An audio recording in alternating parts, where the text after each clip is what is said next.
ಮೊದಲು ಮಾತಾಡಬೇಕಾಗಿರೋದು ನಾವು ಸಾಯಿ ಕುಮಾರ್ ಸರ್ ಬಗ್ಗೆ. 50 ವರ್ಷ ಸಿನಿಮಾಗೆ ಬಂದು, ಕರೆಕ್ಟ್ ಅಣ್ಣ? ನನಗೆ 50 ವರ್ಷ ಈಗ ಹುಟ್ಟಿ, ಅಂದರೆ ನಾವು ಹುಟ್ಟಿದಾಗಲೇ ಸಿನಿಮಾಗೆ ಬಂದಿರೋರು, ಅವ್ರ ಬಗ್ಗೆ ನಾವು ಮಾತಾಡೋಷ್ಟು ದೊಡ್ಡವರಲ್ಲ. ಕನ್ನಡದಲ್ಲಿ ನನಗೆ ವೈಯಕ್ತಿಕವಾಗಿ ತುಂಬ ಜನ ಹೀರೋಗಳಿಗೆ, ಬಹುತೇಕ ಹೀರೋಗಳಿಗೆ ಅವರ ಹಿಟ್ ಸಾಂಗ್ಸಲ್ಲಿ ನಂದು ಪಾಲಿದೆ ಅಂತ ಒಂದು ಖುಷಿ ಇತ್ತು.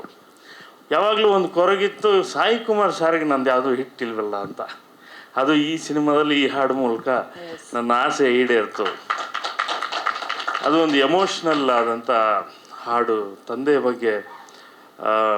ಮತ್ತು ನನಗೆ ಈಗಾಗಲೇ ನಮ್ಮ ಡೈರೆಕ್ಟ್ರು ಒಂದಷ್ಟು ತುಣುಕುಗಳನ್ನು ತೋರಿಸಿದ್ದಾರೆ ಸಿನಿಮಾದ ಇದನ್ನೆಲ್ಲ. ಧರ್ಮಗೆ ಇದೊಂದು ತುಂಬ ಬೇರೆ ಥರದ ಪಾತ್ರ.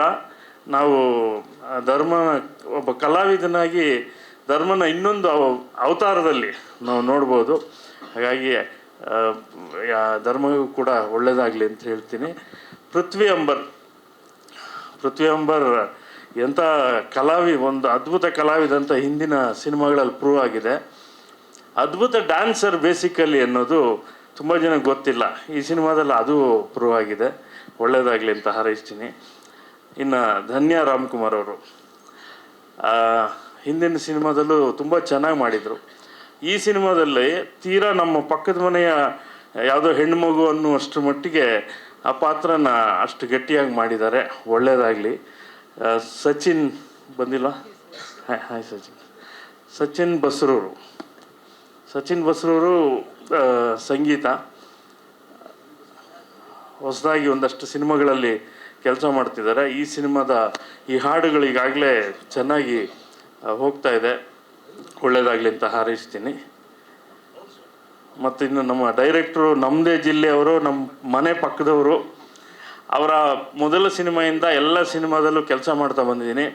ಈ ಸಿನಿಮಾದಲ್ಲಿ ಅವರು ಮೊದಲು ಆ ಕತೆ ಹೇಳಿದಾಗ ಅಪ್ಪ ಮಗನ ಬಾಂಧವ್ಯದ ಕತೆ ಅದ್ಭುತವಾಗಿದೆ. ಅಪ್ಪನ ಪಾತ್ರ ಯಾರು ಮಾಡ್ತಾರೆ ಅಂತ ಕೇಳಿದೆ ನಾನು ಫಸ್ಟು. ಸಾಯಿ ಕುಮಾರ್ ಅವರು ಅಂದ ತಕ್ಷಣವೇ ನನಗೆ ಥ್ರಿಲ್ ಆಗಿದ್ದೇನು ಅಂದರೆ, ನಾವು ಸಾಯಿ ಕುಮಾರ್ ಅವ್ರನ್ನ ಈ ಥರದ ಪಾತ್ರದಲ್ಲಿ ನಾವು ಕನ್ನಡದಲ್ಲಿ ನೋಡಿಲ್ಲ.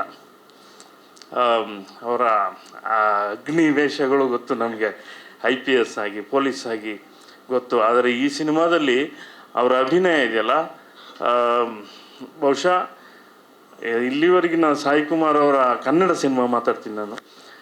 ಈ 50 ವರ್ಷಗಳಲ್ಲಿ ಅವ್ರು ಏನು ಕನ್ನಡ ಸಿನಿಮಾ ಮಾಡಿದಾರಲ್ಲ, ಆ ಎಲ್ಲ ಸಿನಿಮಾಗಳಿಗಿಂತ ಭಿನ್ನವಾದ ಮತ್ತು ಅದ್ಭುತ, ಅವರೊಳಗಿರುವಂಥ ಅದ್ಭುತ ಕಲಾವಿದನನ್ನು ಪರಿಚಯಿಸಿರುವಂಥ ಸಿನಿಮಾ ಇದು ಅಂದರೆ ತಪ್ಪಾಗಲಿಕ್ಕಿಲ್ಲ.